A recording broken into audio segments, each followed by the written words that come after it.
Vamos. Estamos aqui com o terceiro módulo do estágio de extensão universitária da Uninter. Eu sou Eduardo, estou aí me graduando em Ciências da Religião.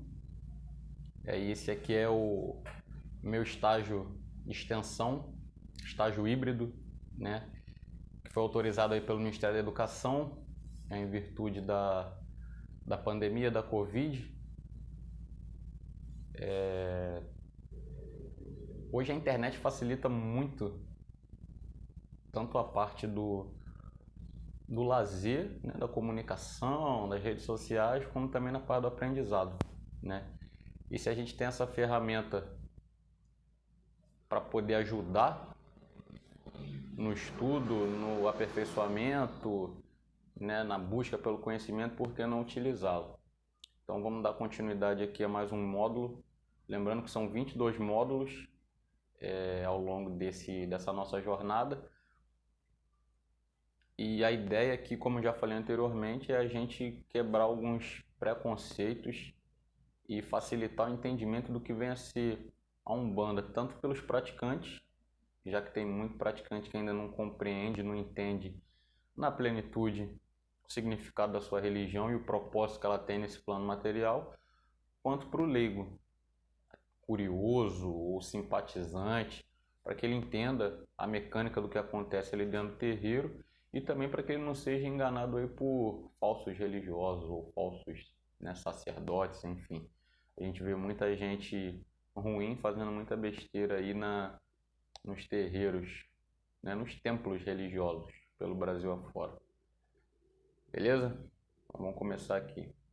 Então, o nosso curso aqui é o Fundamentos Doutrinários Umbandistas. Nossa aula, né, o nosso conteúdo, terceiro conteúdo, a gente vai abordar o que é a religião e a gente pretende aí alcançar esses seguintes objetivos: entender o que é a religião, entender qual a finalidade da religião para o indivíduo, para a sociedade, no plano material, enfim, conhecer superficialmente alguns exemplos, alguns tipos de religião que a gente encontra aqui no país e no mundo.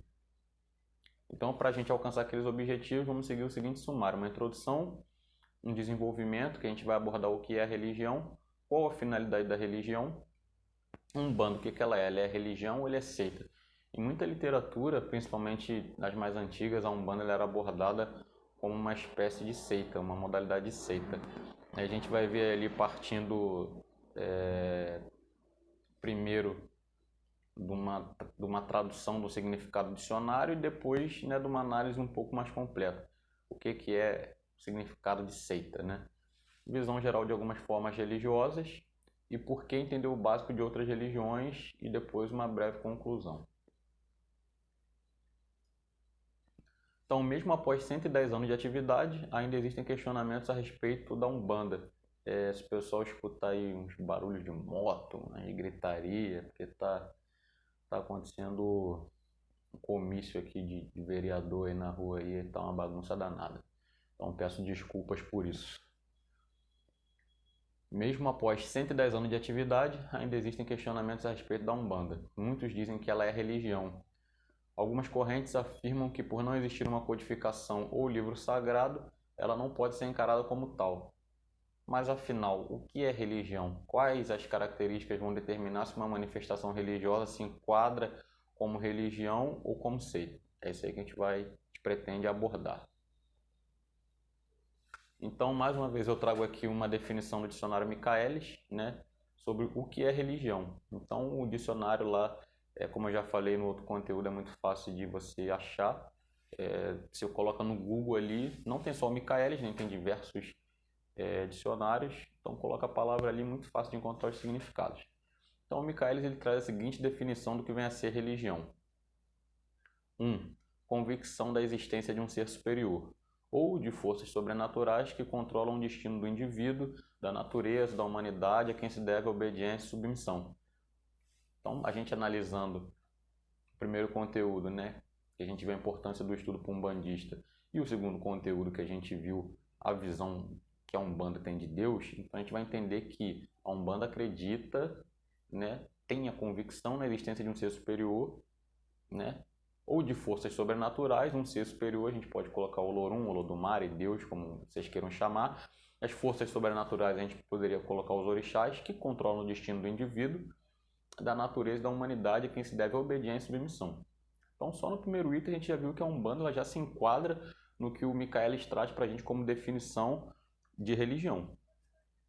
Número 2, serviço ou culto a esse ser superior ou forças sobrenaturais que se realiza por meio de ritos, preces e observância do que considera mandamentos divinos, geralmente expressas em escritos sagrados. A Umbanda ela não tem um livro código, um livro base, porém ela realiza serviço e culto, né, que são as nossas giras, nossas sessões que acontecem nos terreiros, a esse ser superior, que é Deus, Olorum, Zambi, Olodumare, etc., ou forças sobrenaturais, que aí são os nossos sagrados orixás, né, que se realiza por meio de ritos, né? Aí nos ritos a gente pode abordar a sessão como um todo, né, que dentro da sessão, que é o rito, né, o maior, maior não, né, mas o principal, que são as sessões onde o guia manifestado ele presta sua caridade. Dentro da sessão tem outros ritos, né? Tem a defumação, tem o passe, tem o descarrego, tem a consulta, etc. Então, no segundo item também a gente já vê que a Umbanda ela também se enquadra nesse sentido. Número 3, ato de professar ou praticar uma crença religiosa. Então, autoexplicativo, não precisa nem abordar esse item 3 aí. Então, a gente já viu que nos 3 primeiros itens, a Umbanda ela já se enquadra, sem sombra de dúvidas, na definição que nos traz o dicionário sobre o que é a religião. Veneração às coisas sagradas, crença, devoção ou fé, também a Umbanda pratica isso aí. Tudo que é considerado obrigação moral ou dever sagrado e indeclinável. Então, de dever sagrado a gente pode tirar o nosso trabalho como médium, emprestando o nosso invólucro, a nossa matéria, para que o espírito manifestante ele preste a sua caridade. Então, ó, 5 itens, né? A gente já viu aqui que enquadram a Umbanda como sendo uma religião e não uma seita. Item 6. Causa, doutrina ou princípios defendidos com ardor, devoção e fé. Tem um exemplo aqui que ele traz a democracia, a sua religião. 7. Ordem ou congregação religiosa. A Umbanda também se enquadra nisso porque ela se divide, né, cada terreiro é uma congregação religiosa umbandista. Desculpa. E além disso a gente tem as federações, as uniões, né, de cultos, né, de terreiros que se propõem aí a padronizar ritos ou a proteger juridicamente os terreiros, os pais de santo, passar bases ritualísticas, etc. Caráter sagrado ou virtude especial que se atribui a alguém ou alguma coisa pelo que se lhe presta reverência, a Umbanda também se enquadra nisso aí. Instituição social criada em torno da ideia de um ou vários seres sobrenaturais e de sua relação com os homens. Autoexplicativo, também a Umbanda ela se enquadra nisso aí. Então, o que é a religião? A definição que nos é dada pelo dicionário Michaelis já responde nossa pergunta da introdução no primeiro item, que diz convicção da existência de um ser supremo ou de forças sobrenaturais que controlam o destino do indivíduo, da natureza e da humanidade a quem se presta obediência e submissão. Ora, acreditamos em um ser superior, né? Como a gente abordou no outro item, a Umbanda é monoteísta, ela não encara os orixás como o candomblé encara os orixás, ela é monoteísta, ela acredita em um único Deus, né? Que possui diferentes formas, né, de ser chamado, que vai variar de acordo com a sua casa, com a sua tradição, com a sua vertente. Acreditamos em forças sobrenaturais que controlam nossos destinos, aí são os orixás, além de praticarmos ritos, preces e devoção às coisas sagradas. Então, de uma maneira geral, a Umbanda, dentro daquela definição que traz o dicionário Michaelis, ela acaba englobando diversos aspectos aí que existem dentro do movimento religioso umbandista, né? De forma bastante clara, né? Não tem dúvida ali no que o dicionário traz como conceito. Algumas pessoas associam a palavra religião ao termo religare, que seria a reconexão do ser com o espiritual supremo, ou com aquilo que considera sagrado. Então essa é uma tradução, uma interpretação muito comum, né? E muita gente associa a manifestação religiosa justamente a isso, a você se reconectar com a sua fonte divina, onde você vai gozar de plena felicidade, de pleno amor, né? Você vai se livrar desse sofrimento da matéria, enfim. Alexandre Comino, em seu livro Um Bando e um Bandista, Quem é e o que é, que também foi uma das bases para eu poder criar esse conteúdo, né? Uma das fontes bibliográficas, afirma que, embora seja interessante a definição, ela não expressa todas as dimensões que as diversas religiões encerram em si mesmas.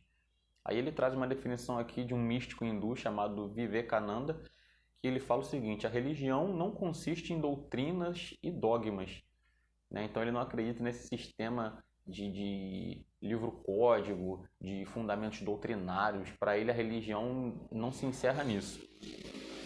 Ela não é o que você lê, nem os dogmas que você acredita ser importantes, mas o que você percebe. A finalidade de toda religião é a percepção de Deus na alma. Essa é a única religião universal. Então, para ele, a religião seria você encontrar Deus no seu íntimo.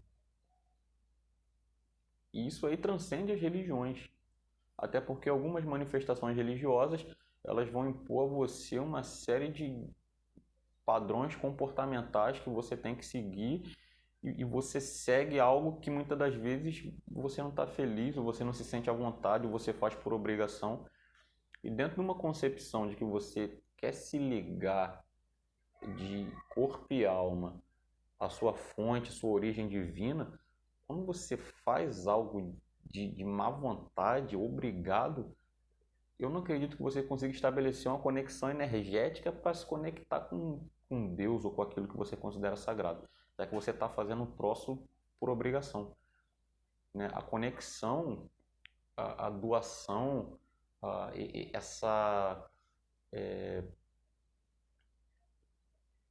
de fato, esse culto ele pressupõe uma boa vontade, né? Um exercício da livre vontade. Você tem que querer.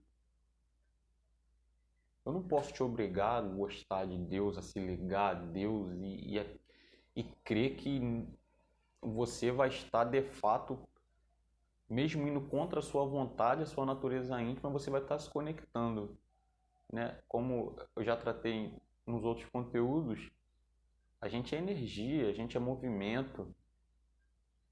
Então, como é que você vai assimilar que se você está vibrando num padrão diferente, você vai conseguir se conectar com aquela energia? São coisas diferentes, não conseguem se conectar.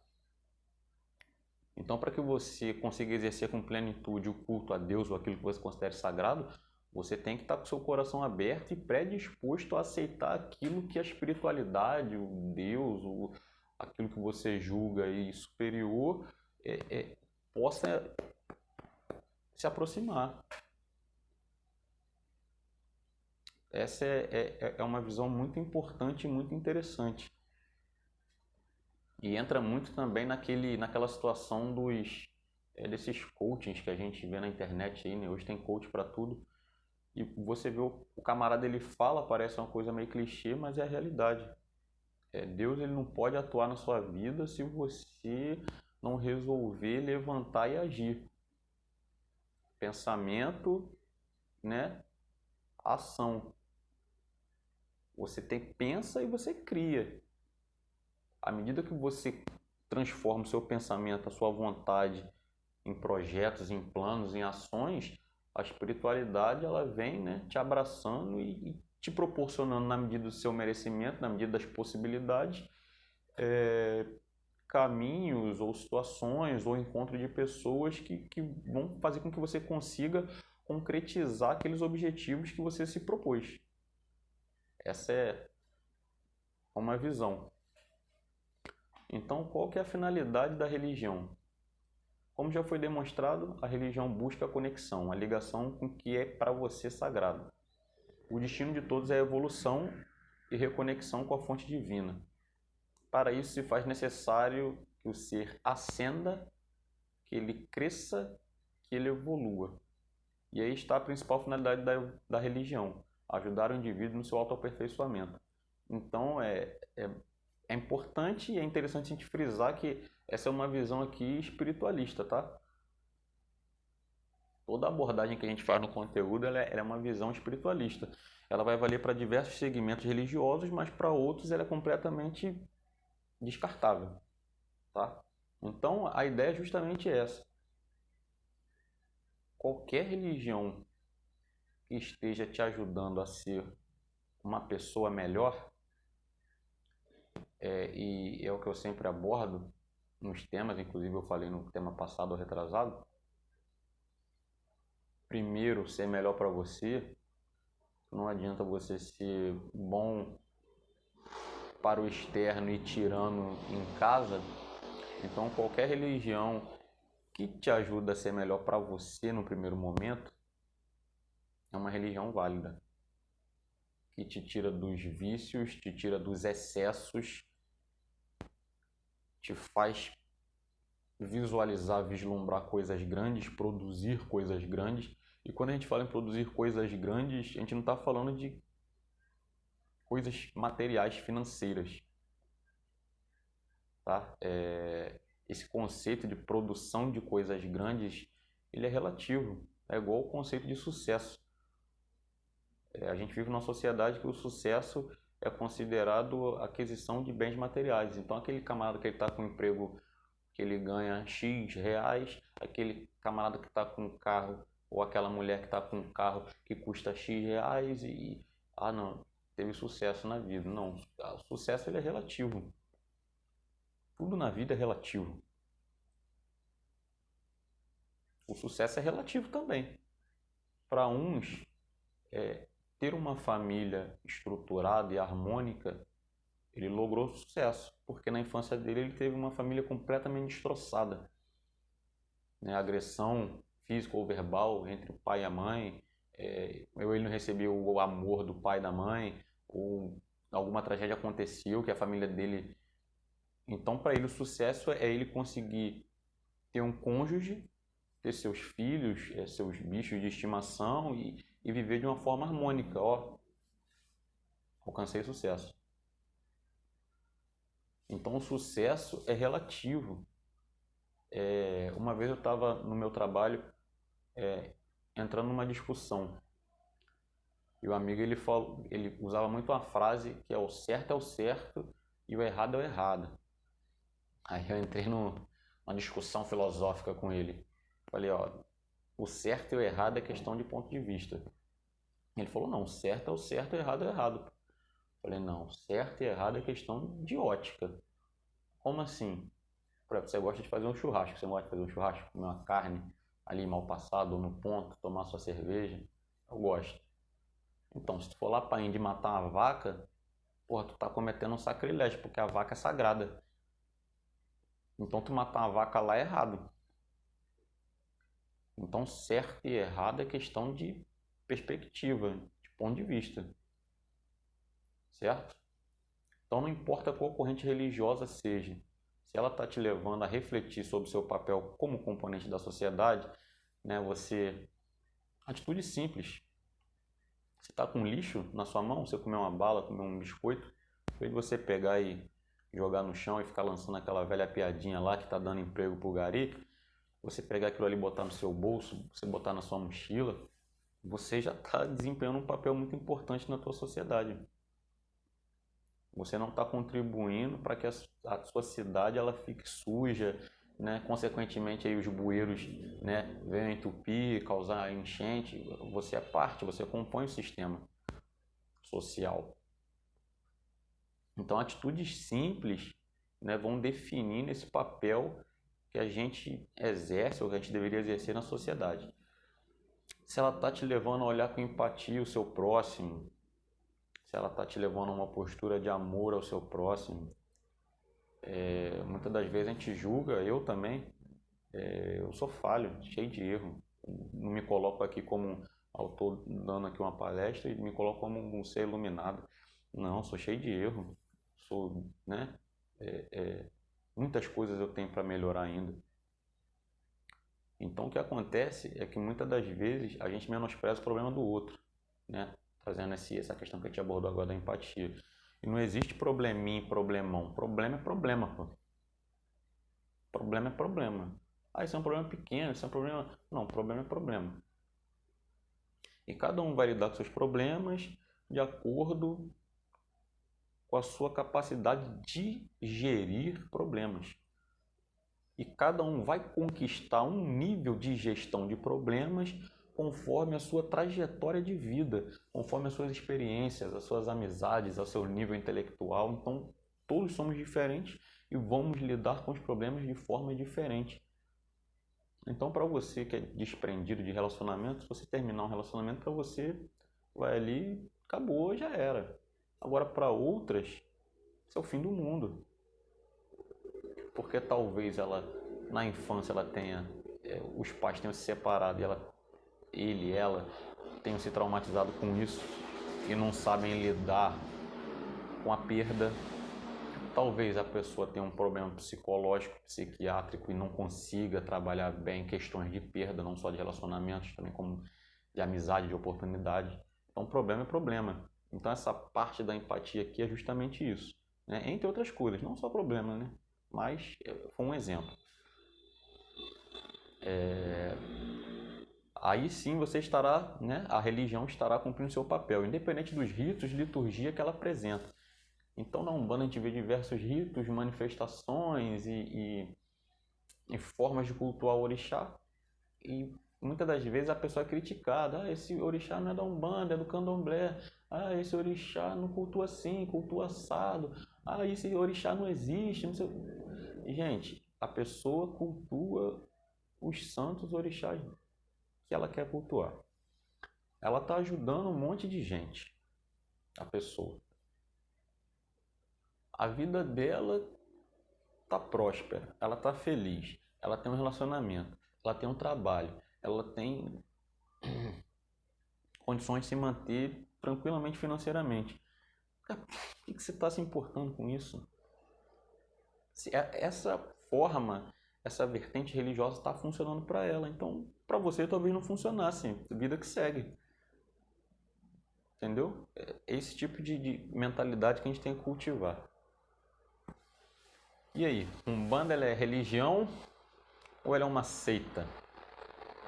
Então na Wikipédia, né, é uma ferramenta muito boa, mas ó,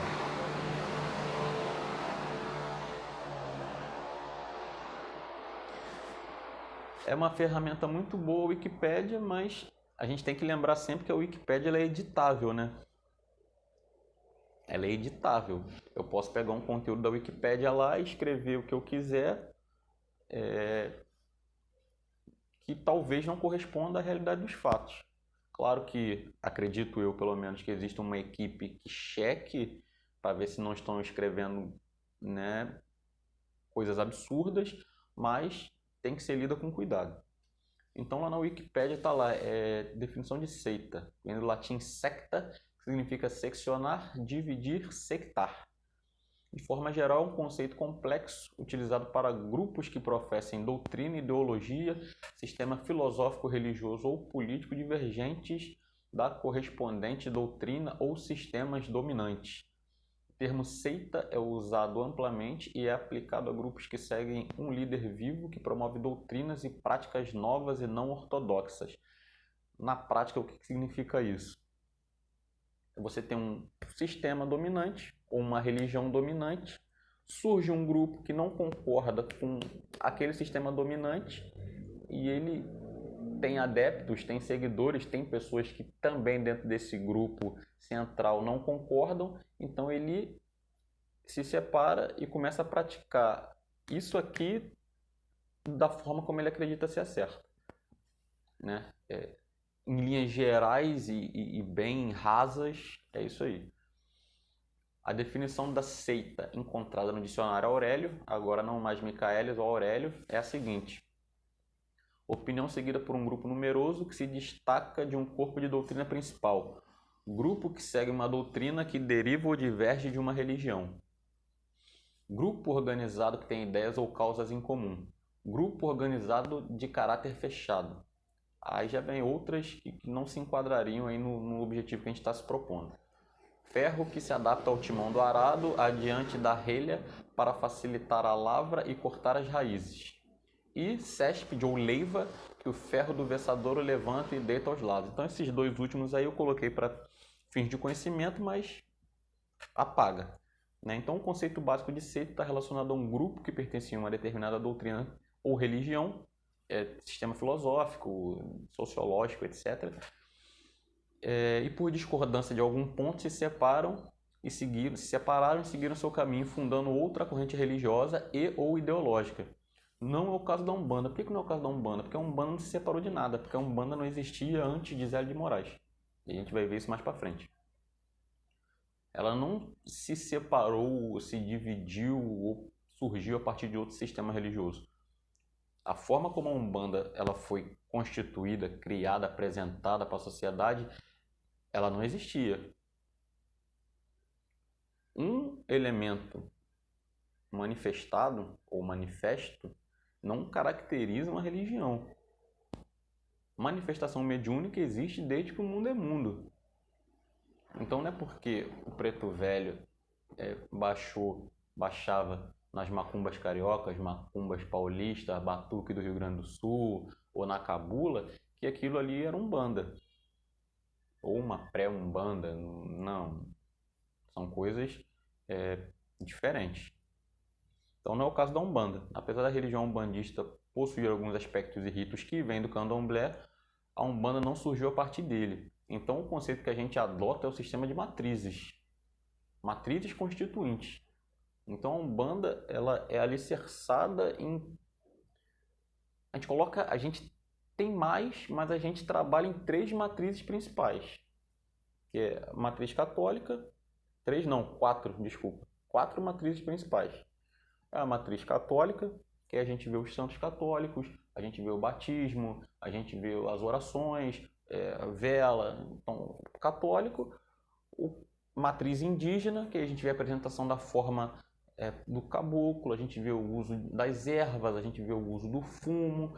A gente tem a terceira matriz, que é a matriz africana, que aí tem o sistema de obrigações, de banho ritualístico, de ebó, de orixás. E a gente tem a quarta matriz, que é a matriz espírita, que vem todo o conhecimento de mediunidade trazido aí pelo Pentateuco kardecista. Então ela tem sim uma matriz africana, mas ela não surgiu na África. Isso aí tem que ficar muito claro. A Umbanda é religião ou seita, né? Continuando. Cultuamos um ser supremo, temos doutrina, ritual, liturgia, mitologia, separação do que é sagrado e do que é profano. Então temos sim status de religião. Então a gente acaba batendo todos aqueles itens, né, dos dicionários que definem o que vem a ser ou não uma religião, né? Então, como já vimos anteriormente, não é um livro sagrado ou conjunto de dogmas que vai definir o que é religião. A definição do que é uma religião é muito mais ampla. Religião, como diz Alexandre Comino, é onde nós colocamos a nossa fé de forma coletivizada e ritualizada, independente do rito. Então vamos abordar agora aqui de uma maneira bem rasa, tá? Visão geral de algumas formas religiosas. Vamos abordar primeiro o cristianismo. O cristianismo vem da palavra Cristo, que significa o Messias, né? A pessoa esperada, o Redentor. É uma doutrina que acredita que Deus é o Criador do universo e de toda a vida no planeta. O cristianismo é um desdobramento do judaísmo, né? O judaísmo não acredita no Jesus como Messias, tá? Todas as formas de cristianismo obedecem às mesmas escrituras, veneram a Deus, o Deus de Israel, e consideram Jesus como o Cristo, Filho de Deus e Salvador da humanidade. Então os cristãos, eles não aboliram, afastaram ou deixaram de seguir o Velho Testamento, tá? Eles utilizam o Velho e o Novo Testamento.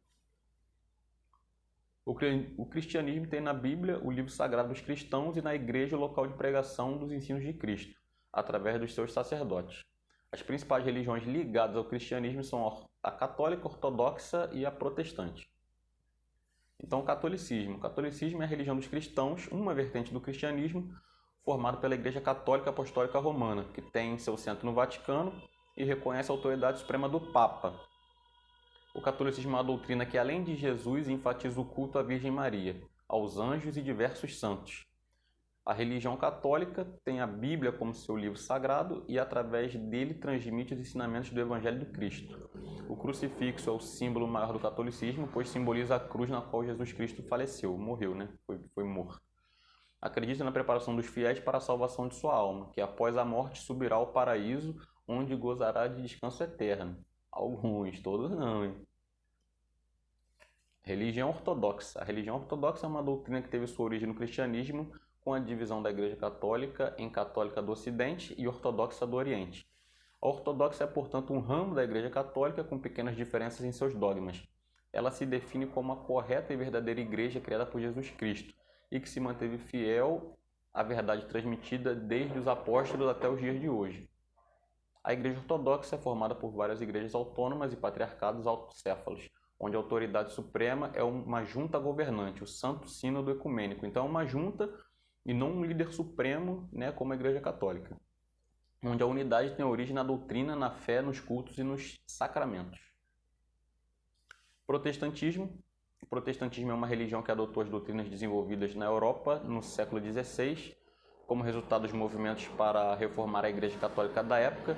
Acredito que todos tenham visto isso no ensino fundamental e revisto, talvez, no ensino médio, que são aquelas reformas protestantes. É um ramo do cristianismo que surgiu do movimento que rejeitou a autoridade romana e estabeleceu reformas nacionais em vários países do norte da Europa, como o luteranismo na Suécia e parte da Alemanha, o calvinismo na Escócia e Suíça e o anglicanismo na Inglaterra.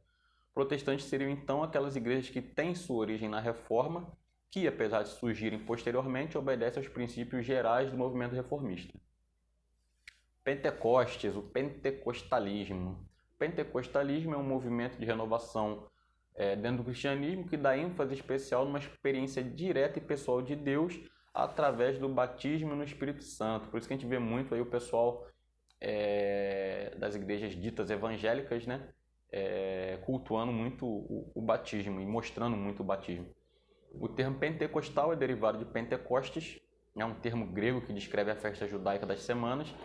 E para os cristãos, este evento comemora a descida do Espírito Santo sobre os seguidores de Jesus Cristo, né, conforme descrito lá na Bíblia, em Atos 2. Pentecostais tendem a ver que seu movimento reflete o mesmo tipo de poder espiritual, né, que foram encontrados na igreja primitiva do Cristo. Por esse motivo, alguns pentecostais também usam o termo apostólica ou evangelho pleno para descrever seu movimento. No Brasil é comum os neopentecostais protestantes históricos, né, presbiterianos e luteranos, por exemplo, se auto-identificarem como termo evangélico. Há quem divida ainda pentecostais e neopentecostais e tal, porque tem alguma diferença na sua forma de cultuar a Deus, tá? O judaísmo, a religião dos judeus, é a mais antiga das religiões monoteístas do mundo. O judaísmo acredita na existência de um Deus único que criou o universo. De acordo aí com algumas correntes do judaísmo, Jesus Cristo foi um bom professor, para outros foi um falso profeta. Ao contrário do cristianismo, o judaísmo não vê Jesus como filho de Deus, enviado para salvar o povo. Por esse motivo, os judeus esperam até hoje pelo enviado divino para a salvação. Então, ela é uma religião familiar, né, e grande parte da fé judaica é baseada nos ensinamentos recebidos no lar. O Torá, ou Pentateuco judaico, né, é considerado o livro sagrado dos judeus. Os cultos judaicos são realizados nas sinagogas, que são os templos aí para os judeus, né, e são comandados por um rabino. O símbolo sagrado é o menorá, que é um candelabro de 7 braços, acredito que todo mundo já tenha visto isso aí, que representa a luz e iluminação divina que se propaga pelo mundo. Então, o islamismo, né? O Islã é uma palavra árabe que significa submissão, aquele que obedece a Alá. Então, Alá a gente já sabe, já viu no outro módulo, que é a forma pela qual os islâmicos denominam Deus. Desculpa. O islamismo foi fundado pelo profeta Maomé e aquele que o pratica é denominado muçulmano. O livro sagrado é o Alcorão, ou Corão, onde a palavra de Deus foi revelada ao profeta pelo anjo Gabriel. Seu templo se chama Mesquita e acreditam num Deus único, anjos, profetas e no fatalismo. A lei sagrada do Islã é chamada Sharia e ela é muito contestada, porque na atual conjuntura que a gente está, né, no momento social que a gente se encontra, algumas leis que abordam a Sharia são muito questionadas, né? Mas é aquilo, é o respeito pela forma de culto do outro, né? É chamada Sharia, que é a estrada pela qual Allah determina que o muçulmano siga. Entre os regulamentos abrangidos pela Sharia estão crença em um Deus único, né, que é o Allah, prece ritual 5 vezes por dia, uma contribuição anual, né, o zakat, que é oferecida pelos muçulmanos com mais posses aos necessitados, jejum durante o mês islâmico do Ramadã e a peregrinação até Meca pelo menos uma vez na vida para cultuar a Kaaba, né, onde fica lá a Pedra Preta, né, que é um monumento onde fica essa pedra preta. E acredita-se que essa pedra aí ela era branca e ela foi escurecendo conforme ela ia absorvendo a negatividade da humanidade, né? Pecados, enfim. O budismo é uma religião e filosofia oriental, fundada por Siddhartha Gautama, né, o Buda. A filosofia budista é guiada pelos ensinamentos de Buda e acredita que o caminho para a libertação está na consciência, que pode ser alcançada por práticas e crenças espirituais como a meditação e a yoga. É uma das maiores religiões do mundo e conta com milhares de seguidores, né, ao redor do planeta. Não acredita em um Deus único criador. No budismo clássico tem algumas vertentes que sim acreditam. Acreditam que a consciência física e espiritual leva à iluminação e elevação, que é o chamado nirvana. Acreditam em sucessivas encarnações, todas as formas, sucessivas encarnações, inclusive em animais e plantas. Então eles não creem em via evolutiva. Não, me expressei errado, mas pela lógica, você viria do mais simples para o mais complexo, né? É uma bactéria, não sei o que, uma planta, um animal, um ser humano, e que a gente acaba se colocando como né, o topo ali da cadeia evolutiva no plano material. Então eles não acreditam nisso.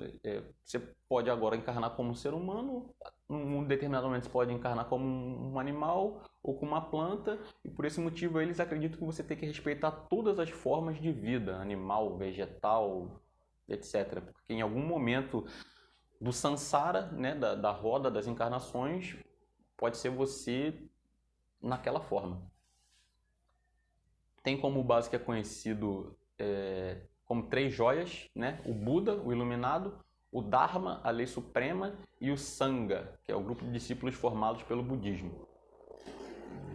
O hinduísmo, né, que é a religião oficial da Índia e uma das mais antigas tradições religiosas que se encontra registro histórico.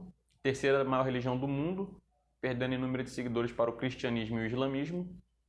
Uma das principais características que se dá na sociedade hindu é a divisão de castas, né? Os brahmanes, que são os sacerdotes, os kshatriyas, que são os guerreiros, os comerciantes, os sudras, que são os operários, e fora da estrutura social, e esse termo aqui muita gente já escutou, principalmente em filme hollywoodiano, que são os párias, né? Que eles estão completamente fora das estruturas sociais, né? E também são chamados por isso de intocáveis. O hinduísmo configura todo um universo cultural indiano, né? Com reflexo direto na sociedade e em suas políticas. É uma religião politeísta que tem como deuses principais Krishna, Shiva, Brahma, Vishnu e Ganesh. Ganesha ou Ganesh, né? Aqui a gente já recorda o que eu abordei na Santíssima Trindade lá, né? Que é o Krishna. Ih, acho que eu falei errado no outro vídeo, hein? Shiva, Brahma e Vishnu, né? Destruição, criação e manutenção. Depois, se eu tiver falado errado, eu vou corrigir na descrição aqui embaixo do vídeo, beleza? Me fugiu agora. O principal símbolo é o Om, ou Aum, que significaria o primeiro som do universo. E aqui eu pensei uma coisa e escrevi outra, tá? Não possui livro sagrado ou sistema integrado de crença. Ela possui sim livros sagrados, ela não possui um livro código, tal qual a Bíblia ou o Alcorão. Mas livros sagrados, o hinduísmo possui, né? São os Vedas, né? O Bhagavad Gita. Então, tem diversos livros que podem sim ser enquadrados como livros sagrados. Eu pensei uma coisa e escrevi outra. Tambor de mina é a denominação mais difundida das religiões afro-brasileiras, né? E atua muito ali, tem muitos adeptos no Nordeste, Norte e Nordeste, principalmente aí Maranhão, Piauí, Pará e Amazônia. Amazonas. A palavra tambor deriva da importância do instrumento ritual de culto. O termo mina é da origem dos negros escravos, né? Lá é negro mina, da costa de Gana, que eram trazidos da costa de Gana, São Jorge de Minas, né? Um castelo. É uma religião iniciática e de transe mediúnico. Aqui eu falei, ó, transe mediúnico. Então, diversas manifestações religiosas apresentam o transe mediúnico como uma forma de trabalho e não são umbanda, né? Então, muita calma na hora de fazer as análises. A religião é composta quase que em sua totalidade por mulheres. Os homens são responsáveis por tocar o tambor, realizar o corte ritualístico e transportar algumas obrigações. Existem dois modelos principais de tambor de mina: o jeje, que cultua os voduns, né? Que são aqueles são os deuses, né? Da manifestação religiosa, ancestrais divinizados. E os nagôs, que além dos voduns cultuavam os orixás e os encantados. Encantados subentende-se aí, guia, mentor espiritual, né? Caboclo, preto velho, enfim, marinheiro. O culto é bem restrito, sendo poucos adeptos que alcançam seus graus mais elevados. Então, na Umbanda ali, eu acredito, eu não sei se são todas, mas a maioria das manifestações religiosas, você tem os graus e o grau máximo ali que você alcança dentro do terreiro é o de médium coroado. Quando você acaba, você cumpre toda a sua etapa ritualística e o próximo passo, se você tiver missão ou se você assim o desejar ou for determinado, é você assumir uma casa ou abrir um terreiro. Não é uma obrigação, mas teoricamente não existe né, um grau acima disso. Isso na maioria das religiões das manifestações vertentes de Umbanda que eu conheço. Por ser um culto bastante reservado, alguns o chamam de maçonaria negra. Culto a Jurema, também conhecido como Catimbó, é muito praticado no Nordeste, é conhecido também como Jurema Sagrada, Jurema Nordestina. Aparece como uma religião indígena influenciada por elementos dos cultos cristãos e afro-brasileiros. Né? A Jurema é uma árvore da Caatinga e do Agreste, que tem a sua casca utilizada para a fabricação da bebida, né? Vista por eles uma bebida mágica, que concede força, sabedoria e contato com os seres do mundo espiritual. Então é um preparado que não vai só a casca, a raiz da Jurema, mas vão outros elementos ali. Né? Tem um tempo que aquela bebida fica ali em alguns segmentos ali, ela sofre ação lunar ou é enterrada, né? Enfim, cada vertente aí tem a sua forma de preparo do vinho da Jurema. Nos cultos à Jurema temos a figura dos mestres, que ocupam a função dos líderes responsáveis pela incorporação de espíritos que curam e aconselham os praticantes conhecidos como juremeiros. Né? Então, na Umbanda, o normal é a gente conhecer os praticantes como médiuns, né? E lá são os mestres ou juremeiros, né? As entidades que incorporam na seção de Jurema são os mestres da Jurema e os caboclos. Os seus maiores símbolos são o maracá, que é uma espécie de chocalho, e o cachimbo, né? Que são elementos ritualísticos marcantes dentro da religião. Então tem um livro que chama Zé Pilintra, Dono da Noite e Rei da Magia, que é do escritor Zaidan Alckmin, e ele traz uma das origens do Zé Pilintra, que tem várias origens. Uns falam que ele era um malandro da Lapa, outros falam que, né, tem diversas versões. E uma dessas versões, e eu acho que é a mais forte que existe dentro do culto umbandista, é que o Zé Pilintra, ele de fato existiu, né, e o nome dele não era grafado com PH. Antigamente o PH tinha som de F, então na teoria não seria José Pelintra, mas José Felintra, né? E conforme a língua ela foi se adaptando, se transformando, quem leu, quem lia acabou pronunciando Pelintra e ficou aquilo. E aí ele traz essa versão como o José Felintra, ou Pelintra, como um mestre da Jurema, né? Na realidade, o mestre, né? Dele vem todo o culto do catimbó. A quimbanda é um negócio muito controverso, porque a quimbanda, na Umbanda, a gente vai ver isso mais pra frente, mas já para adiantar o filme, na Umbanda a gente trabalha com guias e mentores da direita e da esquerda. Os da direita, eles trabalham com energias, teoricamente trabalham com energias mais sutis, né? E possuem um grau de elevação espiritual maior, e o da esquerda trabalham com energia mais densa e trabalham com coisas teoricamente mais pesadas, entre aspas, né? É para desmanchar feitiçaria, para, né, desagregar miasma, desagregar carga, tá entendendo? Cortar feitiço, essas coisas. Só que como o Exu, dentro do movimento religioso umbandista e candomblecista, né, religiões de matriz africana no geral, como o Exu acabou sendo associado ao demônio cristão, então essas manifestações religiosas que trabalham com a esquerda, elas acabam ficando mal vistas. Ainda mais se o dirigente ele foi responsável e estiver usando a religião para fazer negatividade para os outros, né? Enfim, continuando.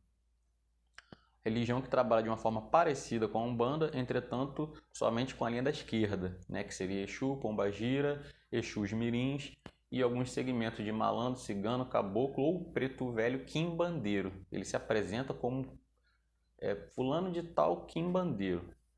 O orixá Exu é o único orixá cultuado e a religião apresenta um conceito de 7 linhas diferente das 7 linhas de Umbanda, que é outro conceito também que é muito polêmico dentro do movimento religioso umbandista, né? Que seria a linha de almas, linha dos caveiras, linha Nagô, linha Jererê, linha de Malay, linha de Mussuribu, linha dos caboclos quibandeiros. Fechou? E a linha mista. Então são as 7 linhas de Quimbanda. Todas as casas de Quimbanda seguem essas 7 linhas? Não. Ela possui a mesma diversidade que o movimento umbandista. Existe uma corrente que afirma que o Exu da Quimbanda trabalha tanto para o bem como para o mal. Outras correntes afirmam que a Quimbanda só trabalha com Exus de lei, e quem trabalharia com os chamados Exus pagãos seria a Quiumbanda. E aí já seria uma outra vertente religiosa, né? E a história é muito controversa, né? E como eu não sou praticante de Quimbanda, então eu não tenho como explorar a fundo aqui. Qualquer comentário mais profundo seria leviano da minha parte, tá? Então, em linhas gerais, a Quimbanda funciona dessa forma aqui. Candomblé é uma religião brasileira, não é uma religião africana, é brasileira. Por que é brasileira, Eduardo? Porque não existe nenhuma forma de culto na África que se assemelhe ao candomblé. Essa forma de culto de vários orixás dentro da mesma casa, tudo essa não existe. Não existe.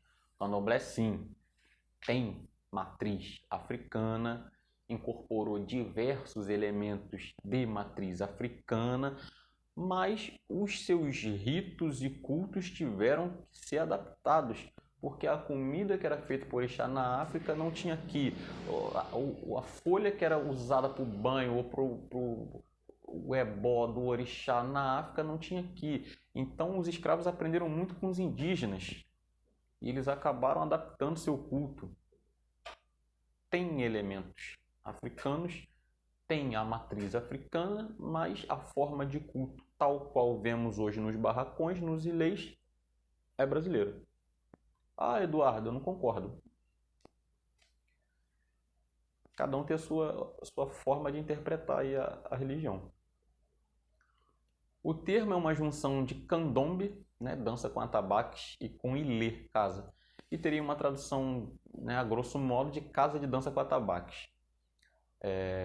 Para evitar rebeliões, os donos de escravos misturavam pessoas de diversas localidades, né, inclusive de tribos inimigas. Então, dentro da mesma senzala, você tinha negros de diversas etnias, que muitas das vezes eram inimigos lá no seu continente de origem e que foram obrigados a desenvolver uma convivência harmoniosa pela sobrevivência.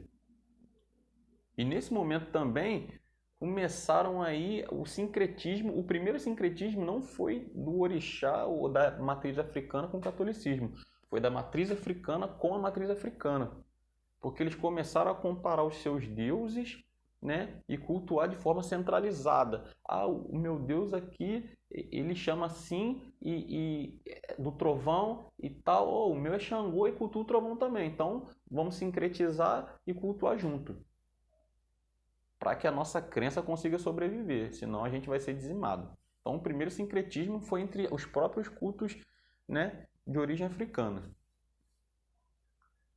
Cada povo possuía suas tradições, liturgias, seu panteão de deuses, mas a necessidade fez com que cultuassem junto os seus deuses, foi o que eu falei.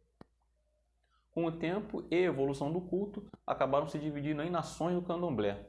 As 5 mais conhecidas são Queto, Jeje, Banto, né, ou também chamado de Angola, Candomblé de Caboclo e Efã. Acreditam em um Deus supremo, né, que aí vai, como a gente já viu no outro conteúdo, vai depender da vertente da nação, e em deuses menores, que vai depender também da vertente da nação, orixás, vodus ou inquices.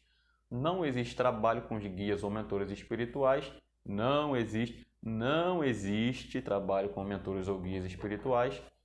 O que existe são casas ditas traçadas ou trançadas, alguns chamam também, que toca para candomblé e toca para umbanda, vamos chamar assim, né? Agora, o candomblé de raiz não cultua. Eles chamam inclusive de, como é que chama lá?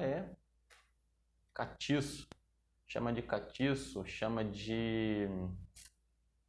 Gente, esqueci o termo agora.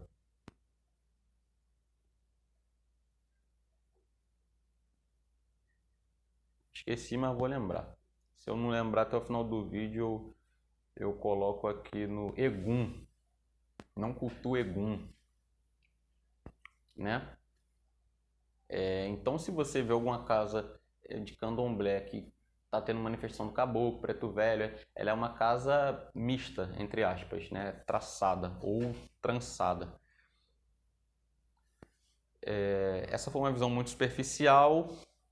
Muito superficial. Por que muito superficial?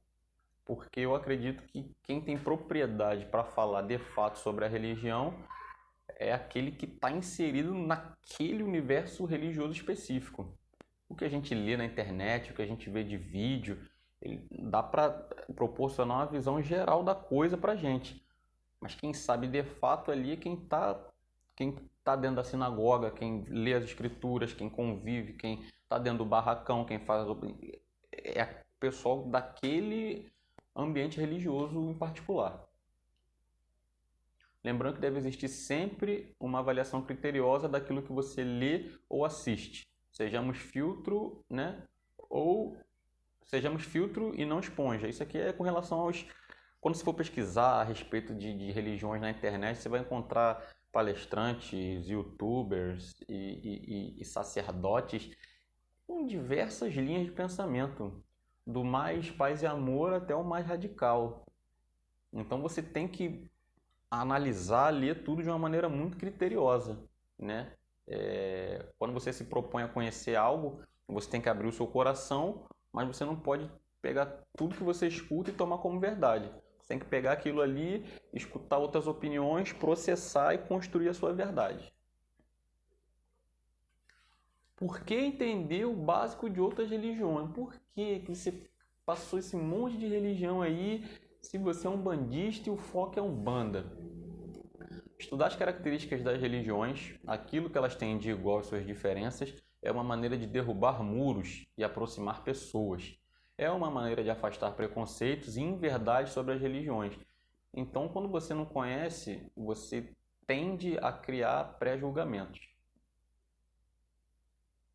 Você tende a criar julgamentos, né? Sempre nos perguntam o que é Umbanda, o que faz a Umbanda, qual a diferença de Umbanda para Quimbanda, para o Candomblé, para o Espiritismo, e necessitamos saber pelo menos os conceitos básicos da fé que professamos. Todo mundo pergunta, tu é umbandista? Tu mata galinha, tu mata bicho, tu faz amarração, Não, calma aí, cara. Vou te explicar o que é Umbanda. Um umbandista praticante, ele tem que saber o mínimo para explicar o que ele está fazendo dentro do terreiro, pô. É inadmissível você conversar com um bandista e ele não conseguir explicar o básico para o leigo a sua religião. É inadmissível isso aí. Não só um bandista, né? Qualquer religioso que se propõe a desempenhar né? Praticar uma fé. É inadmissível. Um bandista tem que conhecer sua religião, tem que saber quais aspectos a Umbanda trouxe de outras religiões, quais são suas crenças e quem é o seu fundador. Isso é o básico. É o básico. Então você tem que saber quem criou a Umbanda, onde surgiu a Umbanda, quanto tempo a Umbanda tem de vida, quais são os princípios básicos da Umbanda. Ó, manifestação do espírito para caridade, evolução do indivíduo, não cobrar por não sacrifício animal. Então você tem que saber o básico. Aí quando você explica, você passa o conhecimento com propriedade, aí a pessoa, pô, tinha uma visão completamente errada da Umbanda. Sei. E é muito gratificante quando você conversa com alguém que tinha uma visão completamente deturpada do movimento e você consegue explicar e a pessoa, muitas das vezes, até se propõe a conhecer um terreiro porque antes o preconceito impedia. Eu, até pela minha formação agora, eu não tenho eu só vejo Umbanda e conteúdo. Não. Eu vejo conteúdo evangélico, eu vejo conteúdo hindu, eu vejo conteúdo espírita, eu vejo conteúdo budista, eu vejo agora por causa da faculdade, me interessei, estava assistindo, estudando conteúdo shintoísta. Então eu leio tudo, pô. Eu tenho que entender as manifestações religiosas que me cercam, o básico. Eu não tenho que ser doutor, eu pelo menos tenho que conhecer um pouquinho mais, é obrigação. Mas eu não tenho que ser o arcabouço de conhecimentos religiosos diversos. Mas eu tenho que saber o básico. Até porque, como a gente falou no primeiro conteúdo, para eu poder argumentar contra o preconceito do próximo, eu tenho que saber no que ele acredita e no que a crença que ele possui influencia no julgamento dele com relação à minha manifestação religiosa. Beleza? Outro motivo é entender que aqueles que nos perseguem, é o que eu acabei de falar. Eu não posso refutar ou criticar aquilo que eu não conheço. Então, para discursar contra a intolerância do outro, eu preciso saber no que ele acredita e como ele interpreta a minha forma de culto ao sagrado. Para receber o respeito, primeiro eu preciso respeitar. Você não conhece a religião do outro, o que ele professa, o que ele acredita, e você quer que ele respeite a sua? É incoerente. A gente dá o respeito, né? E depois a gente recebe o respeito. Claro que eu sei que tem pessoas que... Eu sei, mas tudo começa pela gente. Também é importante conhecer para evitar transmitir informações falsas a respeito da Umbanda, prestando um verdadeiro desserviço para a nossa religião. Então, se você fica só... você faz leituras rasas, você não se interessa em se aprofundar nos conhecimentos, entender a mecânica do que acontece no terreiro, você acaba criando correntes mentais, cadeados mentais. Se você fizer isso aqui, você vai ficar com os caminhos fechados. Não, vamos aprofundar nesse conhecimento aqui. Por que não pode fazer isso? Não, isso aqui não é, isso é uma tradição que acabou passando, mas não é isso que significa e você não vai para o inferno. Então você tem que entender o que acontece. Senão você divulga informação falsa, você passa dogma, conceito falso e em vez da gente expandir o movimento religioso, a gente acaba mantendo ele, né, naquela coisa presa do passado, aqueles dogmas velhos e que impedem que a religião ela se expanda. Conclusão, encerramos aqui com a frase do Ademir Barbosa Júnior. Também gosto muito do Ademir, tá? Ele tem um livro, não está aqui comigo agora, mas ele tem um livro que eu gosto muito, que é o Teologia de Umbanda, a capa azul, se eu não me engano. Tem muitos conceitos bacanas e ele tem uma opção de livro e são livros muito simples de você ler, uma literatura muito tranquila e eu recomendo bastante, tá? Ademir Barbosa Júnior. Então, nesse livro dele aqui, Por que eu sou umbandista? Ele afirma: a Umbanda é uma religião constituída, não uma seita. ou um subproduto cultural, ou um apêndice de outros sistemas religiosos. É bom que se lembre sempre fraternalmente. Então a gente não é uma seita, a gente não surgiu a partir de alguma cisma ou não, nada disso. Tá? E os fatos históricos, recortes de jornais, reportagens, livros, tá tudo aí para comprovar. Só não acredita quem não quer. Beleza? Show de bola.